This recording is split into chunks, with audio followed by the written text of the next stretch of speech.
गोर लगै छी। हम विभा एकटा सोहर द रहल छी। जखन कृष्ण भगवान सखा सबके संग काली तट पर गेंद खेलऽ जाइ छथिन तऽ ओ गेंद खेलते खेलते में काली दह में गिर जाइया तऽ हुनकर सखा सब मानऽ के लेल तैयार नहीं रहै छथिन। कहै छथिन जे हमरा वएह गेंद चाही, जे गेंद हमर छल हमरा वएह चाही। तऽ कृष्ण जी की करै छथिन, कहै छथिन ठीक छै हम अहाँके वएह गेंद देब। तऽ ओ काली दह में कूद पड़ै छथिन। ओही पर के एकटा गीत द रहल छी, तऽ सुनू ई गीत। घर पछुआर में बेल के गाछ और कदम गाछ रे ललना रे ताही तर कृष्ण जी भेली ठाढ़ की गेंदा गेंदा खेलथु रे ललना रे ताही तर कृष्ण जी भेली ठाढ़ की गेंदा गेंदा खेलथु रे।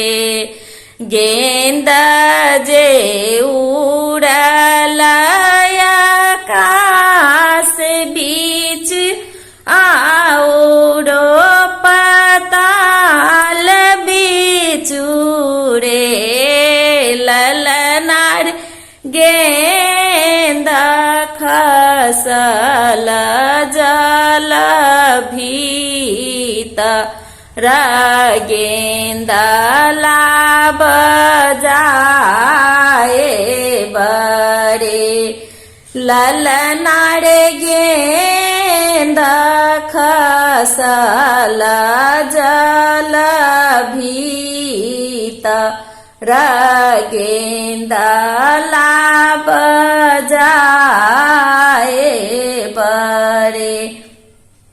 नाग सुतल नागिन जागल आचरा डोला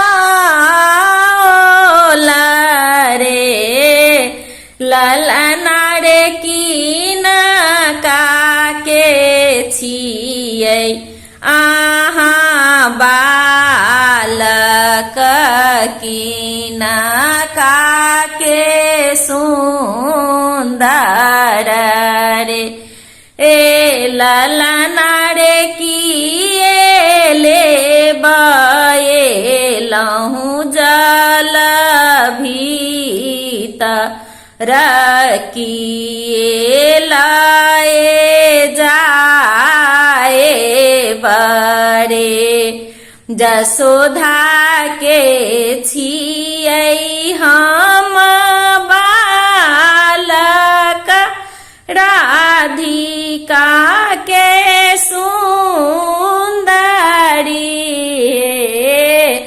नागिन हे गेंदा ले बयलहु जल भीतर फूल लाए जाए बरे नागिन हे गेंदा ले बयलहु जल भीतर फूल लाए हम जाए बरे नाग के देव हम नाथी नागी न बझाए बहे नागिन हे नाग हे तापीठ सवार की गोकुल हम जाए बरे नागिन हे नाग हे तापीठ सवार की गो खुला